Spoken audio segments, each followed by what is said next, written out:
Okay. Thank you, Erin. And hi, Karen, and hi, everyone. And welcome to National Distance Learning Week with SUNY Online. I am Alejandra Pickett, and I'm the Director of Online Teaching here at SUNY Online. And it is my distinct pleasure to welcome you to today's session, and especially to introduce our speaker. Dr. Karen Caldwell is the Associate Professor for Advanced Studies in Education and the Program Director at SUNY Potsdam. Her work with undergraduate and graduate learners applies human-centric approaches to instructional design, leadership, and organizational development, as well as policy and ethics, human capital development, research techniques, and human resource management.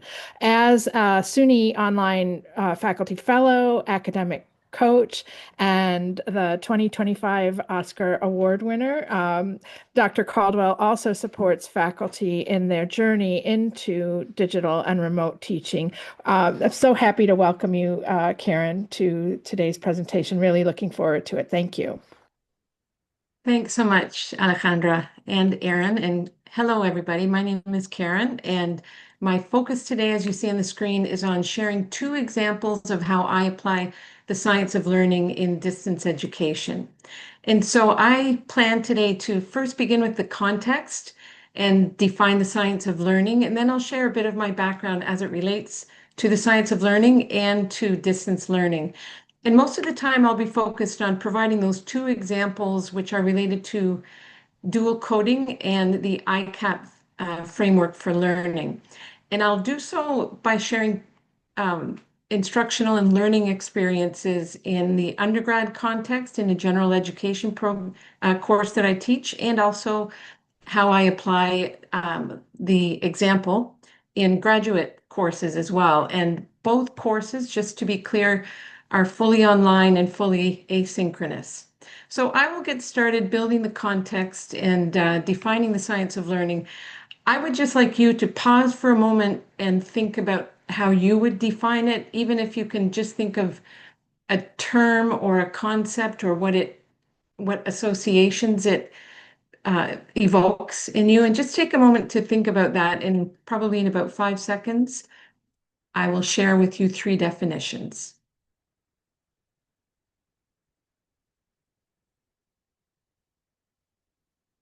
All right, I'm going to share the definitions with you. And what I would like you to do as you scan through them, I won't be reading them for you. As you scan through them, try to identify three features that are present in each of those definitions. And I'll give you about 15 seconds for that.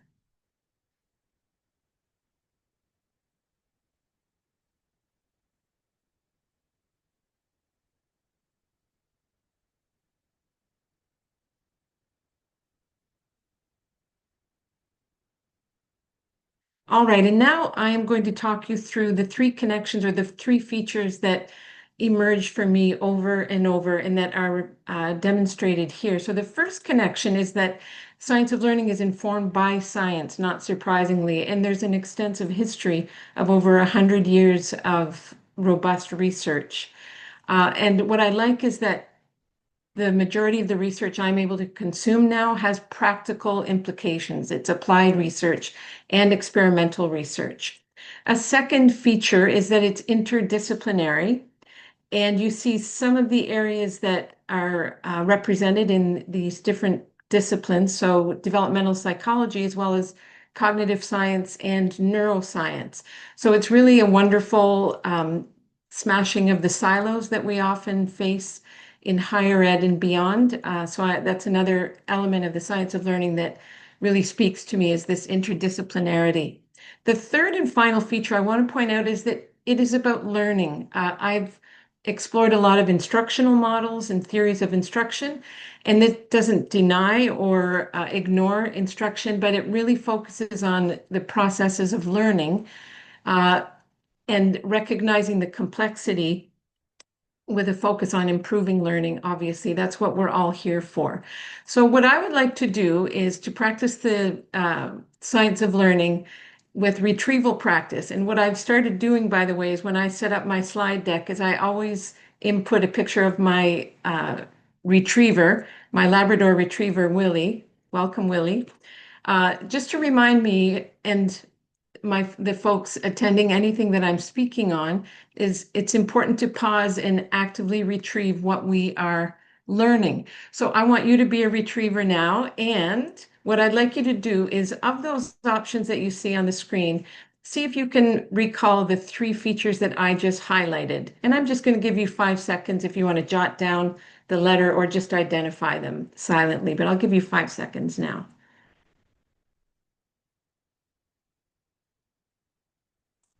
All right, so you are all retrievers, and these are the elements that I just highlighted. It is about learning, it's interdisciplinary, and the science of learning is informed by science. And an important feature of retrieval practice, just a quick reminder, is that it's best done when there's immediate feedback, especially live. So good job, and I will give Willie a pet for anybody who's commenting now saying that they liked that picture. I hope it kind of brightened your day. All right. One thing I want to emphasize is that the science of learning is evolving, as is science itself. And I really appreciate this quote from Carl Hendrick, who is someone I highly recommend you follow. He was a teacher for over 18 years in the UK, and he's now a professor who also really is a knowledge mobilizer and trying to get the word out. And I would like to focus on and what he focuses on is that the science of learning is a loose and evolving body of interdisciplinary research, which makes sense if you have all of those lenses on how we learn, it's bound to evolve. And that is partly what is really exciting for me. And I especially appreciate that it draws from cognitive psychology, neuroscience, education, and design. So these are elements that I want to call out right now because it's what really resonates with me. So that is the science of learning. And I just want to share a little bit about me as it relates to that field and also to distance learning. So this is a timeline of my formal education journey. I'm 58 years old and I started my undergrad degree as a mature student. I was not a traditional student even back then. So here's the timeline. And if we think about my introduction to the science of learning, it's not because I was not interested in how my brain works or cognitive science, but I never encountered it in any of these, to me, fancy pants credentials that I pursued. I was still looking for information and input on how we learn, and specifically through the lens of cognitive science and as well as brain science. So I learned about the science of learning when I finally found a doctoral program in 2018. And from that moment on, I began to apply it. So keep in mind, I was in my 50s when I graduated, and in my 50s when I began teaching in North America and applying the science of learning, which really was transformational and tough. I apply it also to my own learning. So I also want to highlight my background in distance learning. In all of these programs, the last three that I've pursued, I started overseas. I lived and worked for over 20 years teaching primarily in higher education. And therefore, when I wanted to pursue an additional credential or more learning, it was all by distance learning. So I began in 2002 learning by distance, but in terms of teaching and learning by a distance, that actually started in 2000. And I'm still learning, which is why I'm here today. All right, so that gives you some background about what the science of learning means to me personally, but also how it's defined and also how distance learning has played a really important role in my life. So I'd like to dive now into the two examples that I have found to be especially powerful that come from the science of learning. And I just want to remind you, these are from two different contexts, one undergrad, one grad, both of which are online and asynchronous. So starting with dual coding, I want to go actually deeper into dual coding, which and focus on the drawing effect. In the image you see here is kind of a schema or a set of principles or a framework that I want you to leave with today in terms of how our brains process information. So what you see on the screen is a blender with the lid off. It's running and the lid is off. So how does that connect to dual coding? Well, This is actually an example of dual coding. Dual coding is when you have two channels that we process new information through, and that's visual and semantic, or words and images. And here you see an image that I hope is evocative for you, but also you see words beside it that are relevant. So that's the broad umbrella term of dual coding, thinking about the two ways that our brains process information simultaneously. And what I like is this quote in the metaphor itself comes from John Medina, who's a molecular biologist, and I misspelled that. Sorry, folks. And this quote here, I'm just going to pause as you read it, and then I'll add a little bit more information after you've had a chance to read it.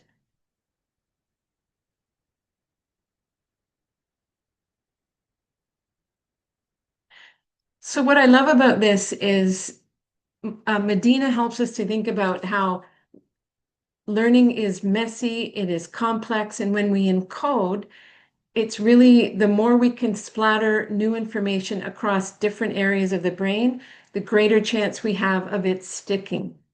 And so this is partly the beauty of dual coding with two channels that the new information is coming in through. And what happens with dual coding, and especially the drawing effect, when we add drawing to our notes, we're actually going very, very deeply into multiple areas of our brain and our body. I'm trying to expand my own understanding and going beyond a brain-based focus on my learning, and we now know the role of embodied cognition. So that's why I have focused much more deeply on the drawing effect. So the drawing effect is really about if we have a chance to take notes, either by adding drawings to the notes with words or just words, we remember 2 times the drawn content, and that's tested through active recall on an immediate post-test and a delayed post-test. So it's really powerful when we think about low cost, low barrier learning strategies. And this research comes, I'm sorry I haven't provided the citation here, but it will be provided on the last slide, through a researcher, Jeffrey Wammes, Wammes, and he and his teams have researched university learners who already arrive with a great deal of success because they're in college or university. And it's been across multiple years and types of learners, different disciplines that the students are studying in. And consistently, when students combine sketches, when they add sketches to their notes, the retention is minimum double. And what's important also to me as an aging learner is that these studies have been replicated. It's really robust study procedures, I guess, or protocol. And they've been replicated across multiple contexts, including the aging population, where they've looked at not just typically aging folks, but also folks living with dementia. And across the aging population, the memory is even stronger. Folks remember more than 4 times the drawn information than the sketched information. So how does this relate to distance learning? This comes from the science of learning, so that's one part of the equation. But what's important is that whether we're in person, asynchronous, synchronous, or online, the more we can embed those multiple distinctive cognitive processes or sensory modalities during encoding, the deeper the learning. And there's that citation for you. So this also evokes, I'm hoping for you, this metaphor of a blender turned on with the lid off. You want multimodality and distinctive cognitive processes while we're learning, while we're encoding information. So here's a little bit of the research about why this works. There are 3 main types of processes that the drawing effect taps. The first is elaborative, and that's where we have to pause and think about concrete representation of often very abstract concepts. So that involves even thinking about imagining or envisioning both visual and semantic processing. And I've got an image up on the screen of connecting the dots, and that's really about thinking this is what the word means, but how can that be represented somehow in something that I sketch? It could even be an arrow or a sequence that I have on paper to depict a process, but that's a visual process by putting it vertically or horizontally with an arrow. And obviously, when we take notes by hand, we're tapping that motoric process in our brain when we're encoding, and it's manual. And we actually have a lot of research that shows that when we process with our hands and also our mouths, there's deeper lasting process. So that's the second explanation. And then finally, at the back of our brains in the occipital lobe, we do our pictorial or visual processing, and that represents often 1/3 of how we exist as humans. And if you think, we have had visual processing long before linguistic, for example. So it's tapping a powerful fundamental process that all humans have, whether you're living with blindness or you have other visual issues. We all still imagine in visual ways. So those are the reasons why the drawing effect is so powerful. And now I'm going to show you an example of how I have my students engage and experience the drawing effect as part of their learning. So in my undergraduate course, which I just started teaching this semester, it's called The Science of Learning, but it's really a writing course. And the students take in information from research and more everyday resources, and then they write about it. But to prepare them for that, to build that foundational knowledge about the science of learning, I require that they take notes by hand on paper, and I give them a framework, which is the Cornell note-taking method. And I require that they add visuals of some kind. So you can imagine the resistance that students feel initially. That's really not in their wheelhouse. It's not something they've been encouraged to do, even in their latter years in high school. But here I am in their first year of college, requiring that they take notes. And just like my graduate students, I get resistance saying, this is not kindergarten, or I'm not a good artist. I can't draw. I have no creativity. So you get some resistance, and a lot of that is also about this being a non-traditional method. So I also support them or scaffold them with Cornell with a note-taking outline. And I'll be sharing my slides so you can get a copy of the note-taking outline that I share. And I give them a quick and dirty instructional tutorial on YouTube from Cornell that does a great job of explaining how to take notes using that method. So they're set up for success with a template and how to, and then they dive in and take notes, and then they have to take a photo of their notes and upload them. And the important step, especially early on, is that my students don't just do that in a vacuum independently online and move on. They then have to compare their notes to mine. And it's not about what's better or what's different. It's just compare this and identify differences. What did you include that Karen didn't? Or what did Karen include that you didn't? And I'll show you an example of the notes on the next slide.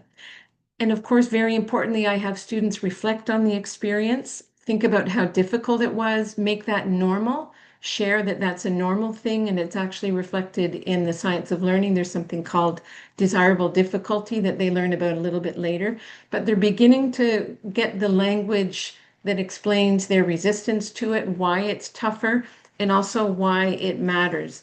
And they do so by exploring the research. So it's not in a vacuum. And I'll just show you an example of what students produce. On the left, you have notes from a student, and notice that you have some arrows here up in the right, and then you have an image that comes from a slide in the video that they watched. It's about Lewin's stages of unfreezing, change, and freezing. And this person labeled it and added an image and shows that it's on a continuum. So this visual processing, again, going back to that blender metaphor, they're elaborating on it by explaining it. That's the semantic side. They were given the visual, but they also had to elaborate and make sense of it because a lot of the language there is in their own words. And it's motoric because they're using their hands. It's not a keyboard. And it's pictorial. They're adding any form of a sketch that is not words, including arrows, as I said. Over on the right is page 9 of 9, where I actually talk about the unfreeze, change, and refreeze element. And so students were able to notice that, oh, hey, I actually added more detail than Karen did, but we do have this similarity of the continuum.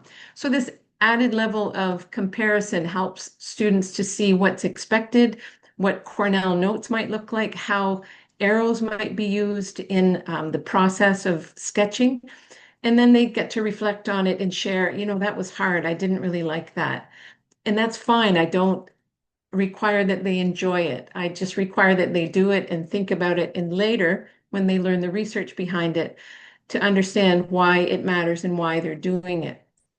So the student experience is mixed, and initially it's very vocal resistance. And what you see on the screen is data from my mid-course evaluation.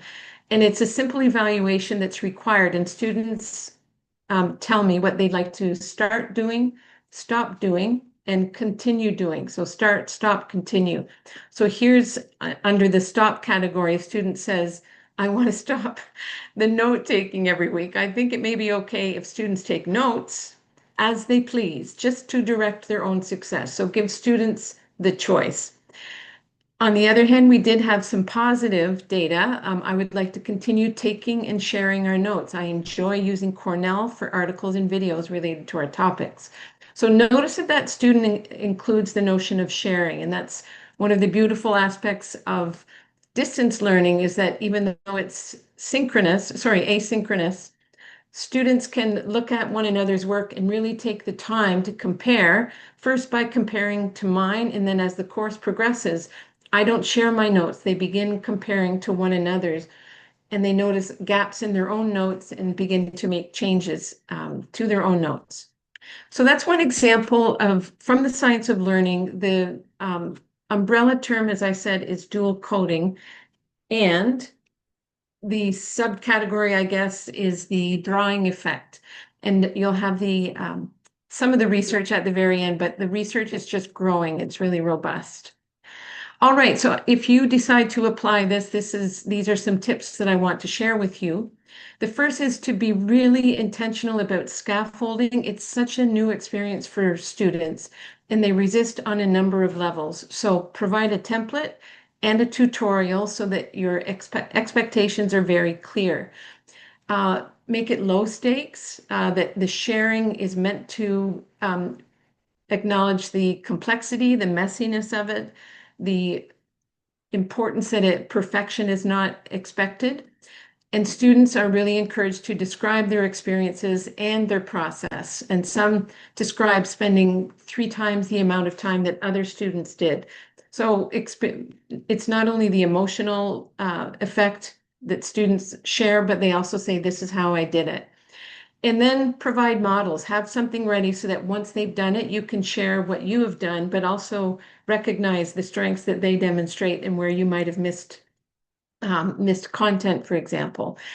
And it's required that students compare their own work to mine initially, which is kind of a model, and then reflect on it. And later on, when I talk about ICAP, I'll highlight this notion of comparison. But it's really important, of course, to pause and reflect on that learning experience and ideally give it a name. So I tell my students, you've just experienced the drawing effect, and then they learn the research as part of the course. And that's point number 4, obviously. I always explain the why behind activities and the purpose. And I don't expect them to like it. I really invite resistance and sharing the messy, tough process that I have them go through. And then it's really important. What I've learned is to have this consistency. In previous years, I've only initiated it and then thought, oh, they know what's best for them now. They know the research, so I won't require it. And that's in my graduate classes where I've done it mostly. And of course, human nature, it's a tougher way of learning. So if I don't require it, then students don't do it. So I bake it into the learning process and then I give a grade for it. So I assess it very often just in terms of complete or incomplete. But I want it to become at least habit forming during the semester with me. So I'm going to move on now to ICAP, and this is a theory by one of my heroines, who's Michelin Chi, who also goes by Mickey Chi. She's a giant in cognitive science. And ICAP is a science of learning and evidence-based theory with over 100 years of research. again, in both of those contexts, in the laboratory experimental context, as well as applied environments across the lifespan, from very young learners to adult learners in the workplace. And ICAP is really about providing a heuristic or a habit of thinking that helps you to distinguish different stages of learning. So those four letters represent four stages of learning. And also it helps us to design learning experiences that continue across that continuum. Um, and it also helps us to classify activities in terms of their effectiveness. And you'll see very soon what all of that means. So ICAP is different from other sort of process-based frameworks for learning because it focuses, it acknowledges that we go through two different processes when we're learning. One is the physical, observable element, and the other is the internal cognitive. And it also acknowledges that the passive side of learning is super important. That's simply the reading, the watching, and the listening to content. It doesn't negate that or minimize it. It's super important to build that foundation of knowledge as part of learning. And it is important, but it's also important to acknowledge that it is not observable because it's cognitive and internal. So ICAP helps us to think about what can we observe so that we can check the process of learning along the way. And the observable outputs are what students produce and what they do, which is not surprising if any of you have a background in behavioral science, for example. So let me demonstrate now what ICAP stands for. And you see that the arrow goes in both directions, but we begin with passive intake of information, reading, listening, watching. Then we actively process it. Either the next day we go back and we manipulate the original instructional material, whether it's a reading, a video, a podcast, whatever. But we go back and process that for comprehension primarily. We're not inferring anything. We're not creating anything. We're checking comprehension and refocusing on the content. So it's a form of retrieval as well, if there's a space between the passive intake and the active processing. But these two are only with the instructional materials themselves. The constructive level is where we step back and begin to infer relationships either within that material. We can think, oh, on page 2, they mention this, then page 8, they mention this, and I notice this type of relationship between those concepts. But it's not explicitly stated in the material verbatim. So that's about constructing understanding out of the original content that requires inference and also identifying relationships, identifying patterns. Constructive is also about personalizing the content, thinking how have I experienced this material? And also identifying connections with former or earlier learning in the course. I have my students do that as well, but it's really about stepping out of the original verbatim material and identifying connections that are not stated explicitly. And the final stage, which is the most difficult to set up, is the interactive stage where I work with you, you work with me, and we both bring something to the table. It's a reciprocal co-construction of something. We either create a product together or we discuss something, but there's a give and take that is reciprocal. That's really important about the interactive stage. So with ICAP, I just wanted to give you an example of some verbs related to learning with ICAP. So as you can see with passive verbs, if we're describing what learners are doing, they're listening, looking, reading, watching. So that I think we've already established. With active verbs, this is when you go back to the content and you manipulate it somehow. You indicate, you identify, you pick out, and you arrange, but you're not going beyond that original verbatim um, instructional material. Constructive here is where we infer and go into deeper levels of thinking and acting. We hypothesize, invent, compose, etc. This is where we begin creating a deeper understanding.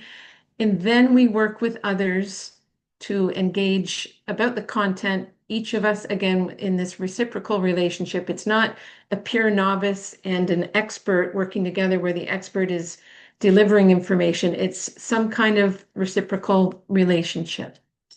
So, with this in mind, I want you to think about what you typically have time for or what you design in your own distance learning classes related to pair work, group work, or teamwork. So how do you set it up if you think about engaging in all of these levels of ICAP? Is there any phase that you might skip to get learners to team up and work on something? Do you sort of have them work as in a pair immediately, or does that come later on down the line? So just think for a moment, how do you set things up in your class when you want students to engage together? Thinking about how ICAP might come to mind. I'm just going to pause a moment, probably 10 seconds, and have you think about that.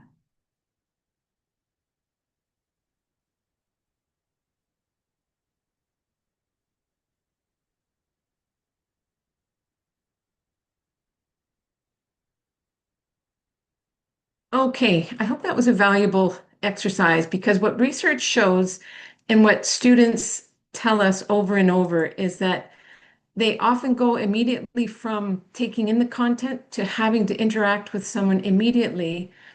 And it's not reciprocal. It's not based on this really important understanding that must be developed before we can co-construct anything in a reciprocal relationship. So this is what we tend to do, whether we're in person or learning and teaching by distance. So this has really been an eye-opener for me. Once I came across the framework, it helped me to understand when students were writing to me saying, Karen, you're having me read something, then immediately create an infographic with someone. And I haven't even established, like they don't say they established comprehension, but I haven't even made sense of the material itself or the concepts. And you want me to create something with a partner, they don't show up because they feel that they're not ready as well. So that really helped me to slow down. But I also finally have a continuum to use to classify the steps my learners need to take to set them up for success at this deepest level of understanding.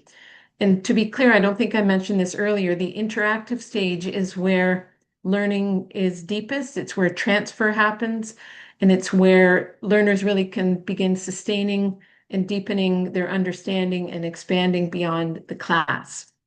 So just to make that point once again, that passive level is super important. So I would never advocate for removing lecture or reading or videos. It's really about making them more interactive, giving students a chance to make sense of it, and then students at an individual level to start constructing a deeper understanding by inferring relationships and making sense. So the constructive stage is also very important before I throw them in to some sort of collaboration at the interactive stage. And so as an example, I want to show you how I scaffold my students, thinking about attention, how super important it is before I even get them into that continuum. They have to attend to the learning, and that is probably no surprise. I have them activate prior knowledge. And the DL or distance learning tools that I use are just quick and dirty knowledge checks with immediate feedback. And that can be through quizzing or in Brightspace. If you use Brightspace, they have a new H5P set of activities. But before they even get to a reading or listening, I have them activate their prior knowledge through no stakes retrieval. Then I provide schema. And if you remember, I gave you that image of the blender with the lid off and talked about the process of it running with the lid off and explained it. I also share diagrams that are very simple but powerful, and I repeat those throughout the course so that they return to that schema. And again, it's really about providing images, of course, with alternative text in regular intervals throughout the course, again, just to establish their prior knowledge or even introduce new knowledge with the dual coding approach. Then, of course, I have my students establish a purpose. Why are they doing this? What are they going to be doing with the information they take in passively? And that distance learning tools I use are very clear signaling language, lots of white space, but also very clear use of headings where I say focus, or I use the terms, I begin every activity with the purpose of this activity is. So they have this regular signaling of how they're going to use that. And it's really about managing their cognitive load. And again, a distance learning tool is keeping consistent with patterns every week. The students don't have to learn a new way of doing things quickly. It's a regular pattern each week with regular schema, images with alt text, and I don't throw them into activities without this regular ICAP process. So the first stage is the passive to active. And what I want to emphasize is that there's overlap. We don't ever really isolate passive learning without a little bit of active generally, especially in online learning. We can't control for that either way. So the students apply their focus as they take notes by hand with visuals, ideally, or they annotate. They engage in social reading through using the Perusall tool, which is free for folks to use in higher education. They manage their cognitive load by focusing on between 2 to 4 elements. And I require that they only focus on course content, because going outside and bringing in new content uh, goes beyond what other students have already processed. So I limit that, especially early in the course. I also, as part of students sharing in a discussion forum, I require that they finish their initial post by sharing a spark. I call it their spark, but it's really about having them take control of their learning and pose a question about the content for that week. I also have them call it an itchy brain moment, or really it's a spark, as I said, but it's about normalizing the sense making process and encouraging them to share confusion, disagreement, and anything else in between. They get rewarded for that. And as you see in the last bullet point, I reward their curiosity. I praise it a lot early on, but I also reward them with the rubric. One whole category is about connections and interactions where they have to spark meaningful conversation. It can't be just bland. So the next phase is the active to constructive. Again, there's this overlap, and I have students take from the content now and share their take publicly. And then I have them compare their work to others, as I demonstrated earlier on, and they have to respond to each other's spark. So that again is going beyond the text verbatim, and they also reflect on that. And here it's important to say that when you move from the active level where you're working only with the instructional material to the constructive, it leads to the greatest depth of learning for long-term retention.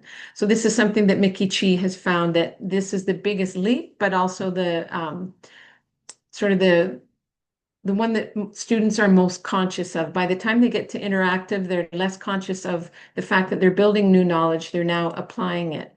And in this final stage, as I've mentioned before, students engage in reciprocal co-constructive learning. They go beyond what they would have been able to do or achieve individually. And the examples of the activities at this stage are those conversations where students share a spark or their itchy brain moment. Peer critique is highly interactive. I rely on another person to critique my work. They can see it with fresh eyes or using the rubric or the instructions. A team project, and what I do now is the teams do not begin their project until individually they have engaged in passive, active, and constructive learning. So individually they start there, then they join a team because there's reciprocity. They've established knowledge and skills that they need for that teamwork. And very importantly, the dual coding that can happen at the constructive level and interactive level. You can have one student write the text, another student come up with images, and that, of course, requires this reciprocity and conversation. So the tips about for using ICAP is always begin with activating prior knowledge through every single stage. Make sure that there's a purpose so students have this attention early on, and think about managing the cognitive load. And again, I'm going to engage you one more time in retrieval practice, and I think I'm hoping you wanted to see Willie again. So what does ICAP stand for? And can you think of some examples? And I'm going to give you 15 seconds for that.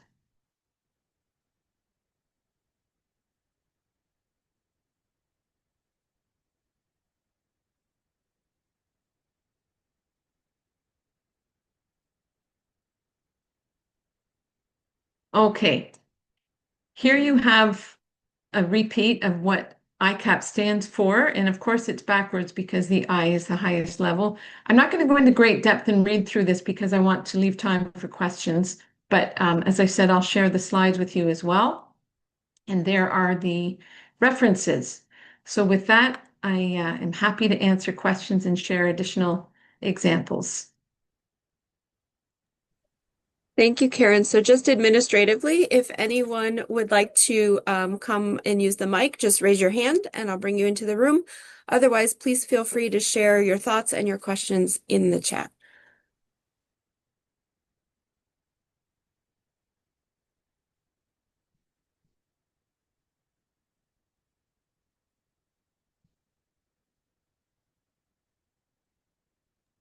So great question about accessing the slides. I will collect those from Karen and we'll be posting those with the recording on our website. So I'll put that link in the chat so you can have that.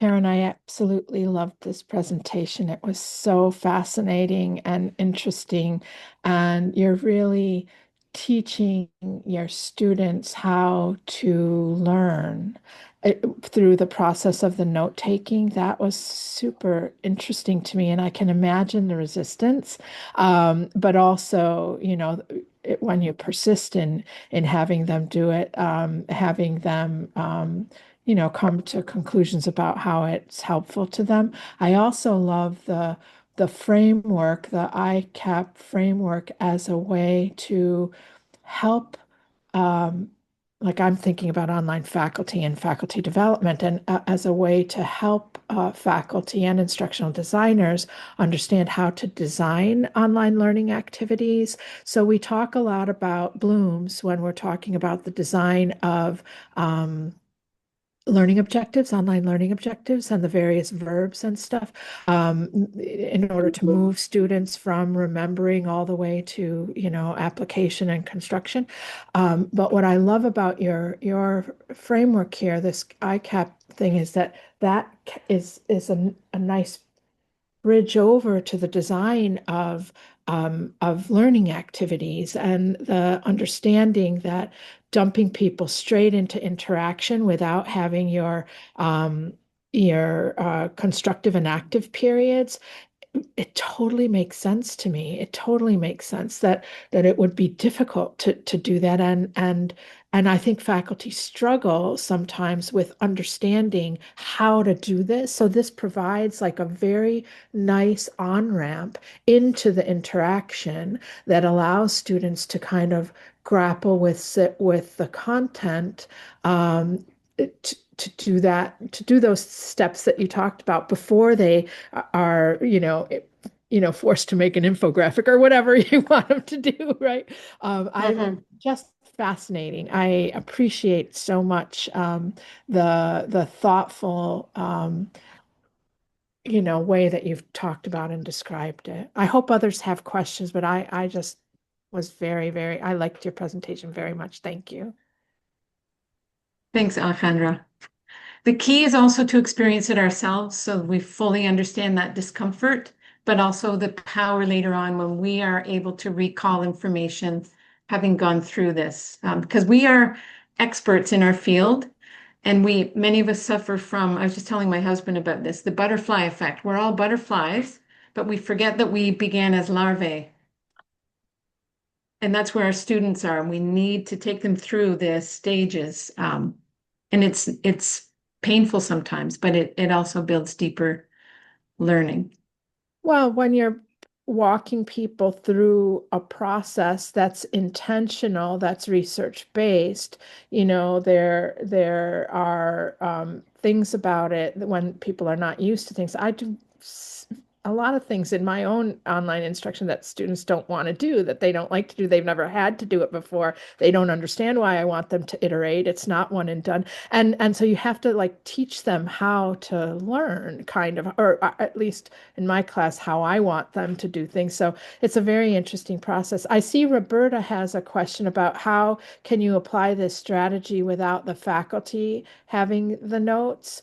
And so I'm not, Roberta, you want to come off mic to talk a little bit more about your question?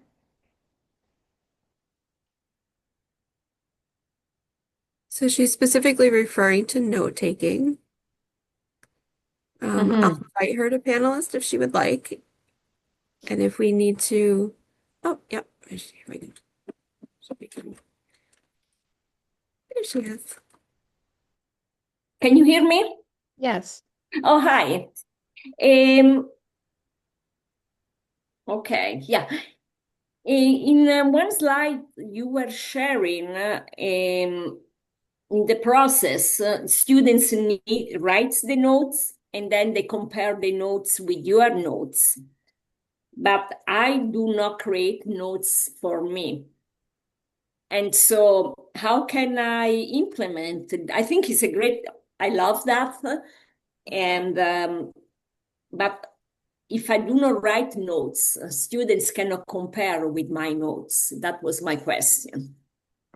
That's a really important question, and it's something I had not thought about, Roberta, until maybe 2, 3 years ago, because I understand the importance of modeling. But in all areas of my teaching, I have never had students do things that I myself don't do first.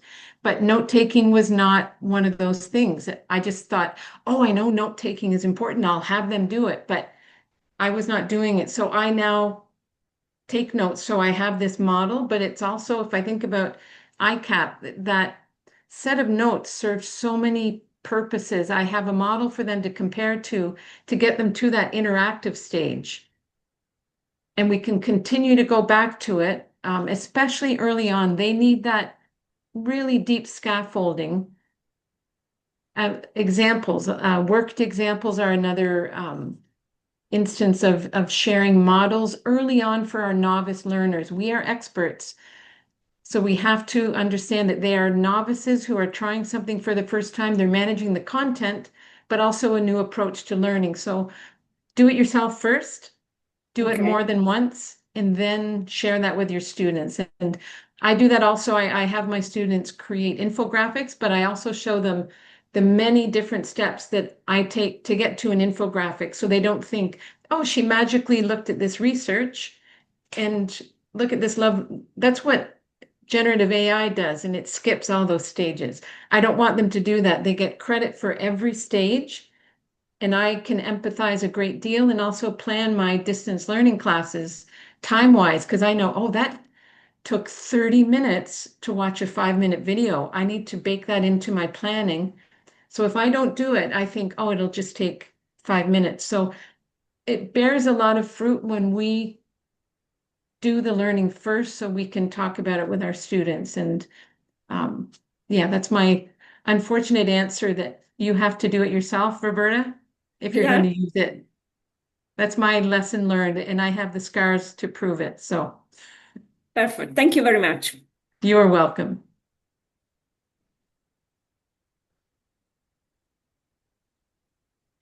Like we also have a question from Jessica. She's asking Karen, how do you fit ICAP into a 1-week online module structure? That is a really good question, especially if you insist on including the I of ICAP. And because I've had personally such negative experiences in collaboration when I haven't been ready or my colleague hasn't been ready that I have to work with, I would engage in an entire ICAP process in 1 week if it's in week 3 or 4, when I've built that foundation of knowledge through passively intake or passively taking in the information, making sense of it, making sure that the students comprehend it, with recall baked all the way through, so they're often bringing it to mind. And then the students individually constructing something.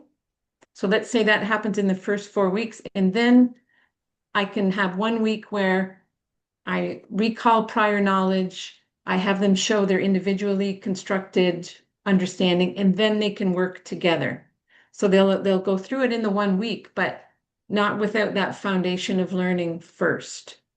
So it would be part of a process that takes time in distance learning. If it's just one thing you're focusing on, one learning outcome, it's doable within a week.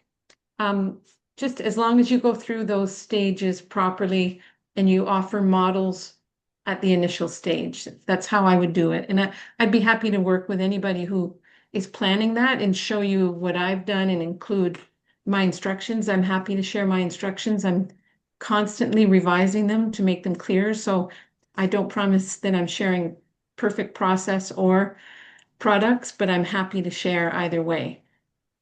So for context, my literacy graduate program has a lot of accelerated courses. So instead of courses being 15 weeks, there's 7. And they're all distance learning. They're all asynchronous.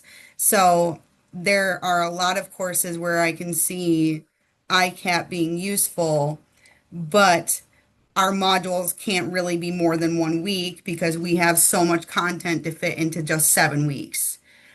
So I guess it's difficult to do more than just the typical distance learning frameworks because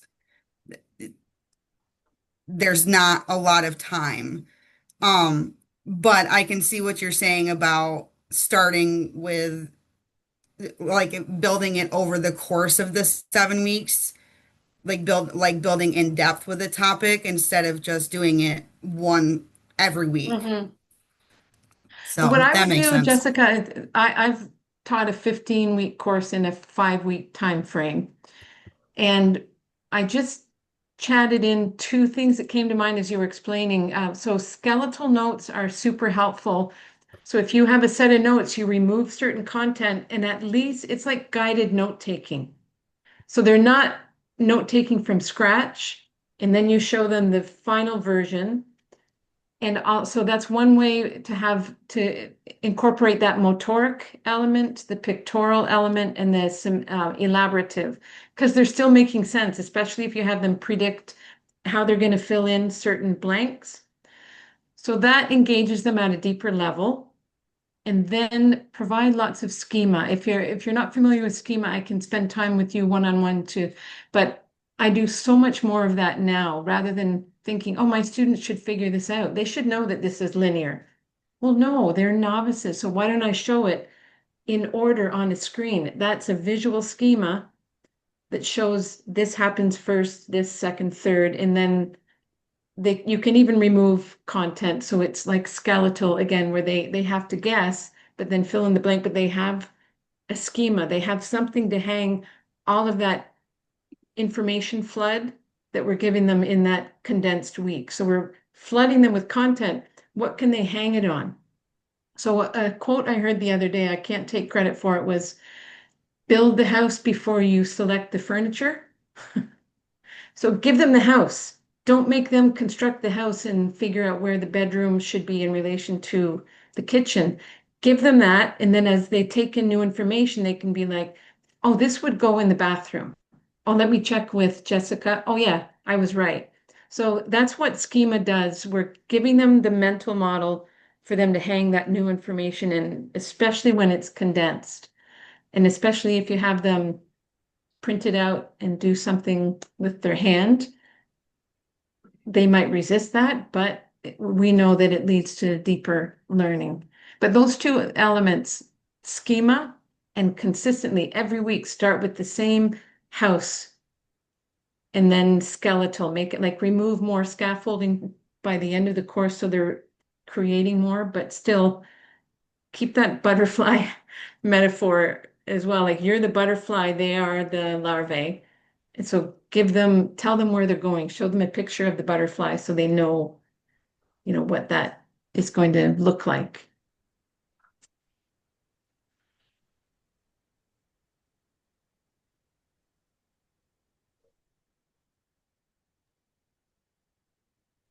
Want to put out another call if there's any other questions? People want to come in and chat with Karen, just let me know.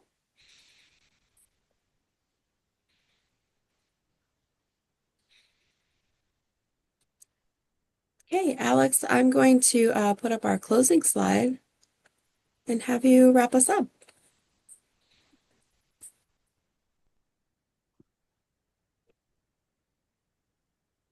There it is. So thank you so much, Karen, and to everyone who's here for your attention and your participation in today's webinar.